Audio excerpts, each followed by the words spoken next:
Unajua kitambo nilikuwa naona president anakuja hapa. Mimi hii mambo kweli saa nyingine Mungu acha akupee. Nilikuwa naona president anakuja hapa. Kirago alikuwa anakuja hapa saa zingine nikiwa station hapa.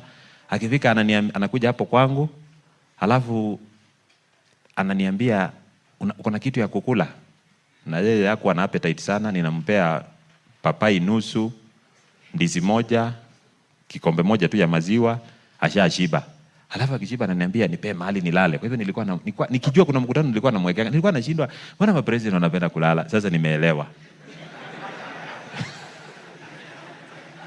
Sasa mimi nimeelewa. Nimeelewa hata nahitaji mahali nilale. Nimeshajua. Because tukienda hivi wengine watavuta hivi. In fact, Pastor Okemwa and the officers here and the leaders can tell you, we were in Nairobi last Sabbath and I stood na nikasema vile nimesema. Na sikuwa na uoga.